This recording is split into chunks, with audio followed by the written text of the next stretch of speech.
How many of you have had a conversation that totally changed the way you think? Maybe after that one conversation, you saw the world differently. You made a different choice, or you even started thinking differently. So, if conversations can change us so much, what if we created more space for them in how we learn? Because I have a feeling that learning doesn't just stay within four walls. Maybe it expands when we step beyond them into conversations. We spend years in classrooms, not that many years in me, but you know what I'm saying. But if you think about it, when was the last time a textbook changed the way you see the world? I mean, I don't think anyone has ever said, wow, that chapter 3 really changed my life. And while classrooms are important to build a strong foundation, the conversations we have outside them can hold the power to stay with us forever. And that got me thinking. Maybe we've been looking at just one way of gaining knowledge. Hi, I'm Yuven, and I'm someone who just loves asking questions. Sometimes too many questions. And maybe it's not about learning more. Perhaps it's about learning in more ways and expanding our horizons. Once you start asking questions, you start noticing something interesting.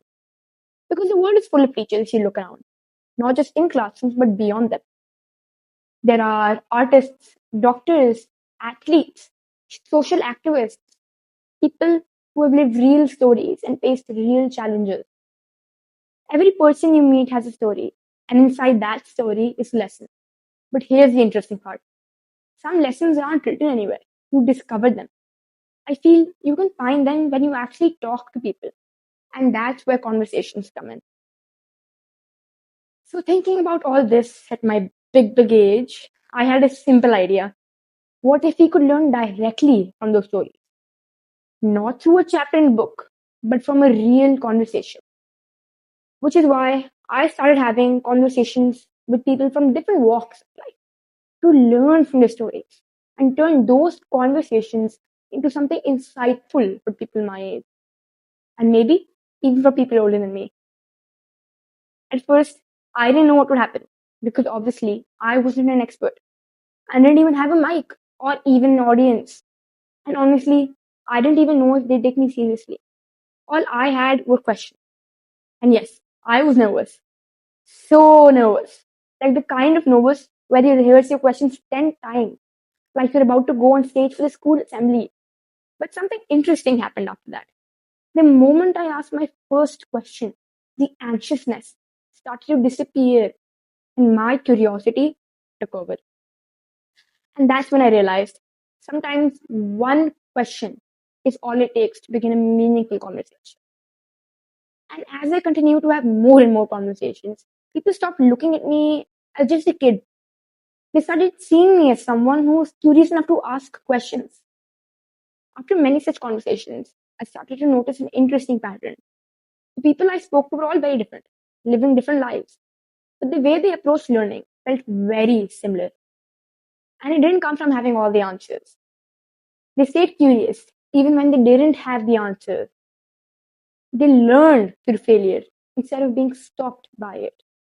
And no matter how far they had come, they never stopped learning. And when I looked at it together, it didn't feel like three different lessons.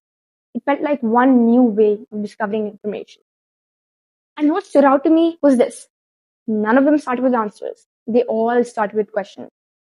They didn't avoid failure, they learned through it. And even after achieving so much, they were still exploring, still curious. At least that's what I observed. And that's when something clicked for me. Education begins in classrooms and expands to conversation. And while subjects make our base strong and give us knowledge, conversations can add perspective to it. A classroom can teach you what is already known, and a good conversation helps us explore what is possible.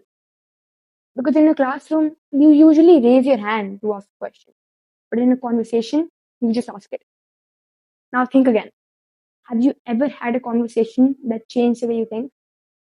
Just imagine if students like us had more such conversations to learn from every single week. I feel we would just step outside the classroom and start talking to people. Our curiosity and confidence might grow, and learning would become more diverse and bigger than just marks and exams. And as I say this, I'm reminded of how all this started showing up in my life too. Now, this might sound a little unusual to someone my age, but while most of my friends already had one, I lived without a phone for many, many years, which for an 11-year-old is basically forever. And what I noticed in that space was something unexpected. I didn't feel like I was missing out on something. I didn't feel that competition or that constant pressure. Instead, I found myself spending more time in conversations, talking, traveling, and being around nature. And some of those conversations felt far more engaging than a video loading on a screen. We all know that when we don't have constant diversion for our minds, we end up with something we don't usually have: free time, a lot of free time. And in that space, what we have a lot are moments of boredom.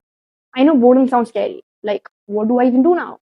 But at least in my experience, those moments of boredom became the moments where my mind actually started to wander. And that's where some of my best ideas came from.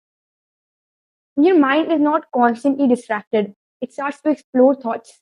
And that's exactly what happened with me. When I think about it, those ideas often turn into conversation, and those conversations turn into discovery. People often ask us kids, what do you want to be when you grow up? But I think there's a fundamental problem with that question because it teaches us to wait to grow up, start, and take action. And that made me think about something. What if we didn't wait? When I was 6 years old, I used to sit with a notebook and used to write stories. I would spend hours imagining just what comes next.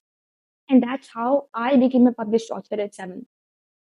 What I've come to realize is maybe you don't have to wait to grow up to start. You can start by asking questions and by engaging in conversations that actually help you learn. The real question is not what do you want to be when you grow up? Maybe the real question is what do you want to start today? And somewhere along the way, I realized we're not just preparing for the future, we're already part of the present. Because sometimes the most powerful classrooms have no walls. Learning doesn't just stop when class ends. It expands when we step beyond it into conversation. And maybe it does begin with just one question. So I'll leave you with this. Who will you have your next meaningful conversation with? Thank you.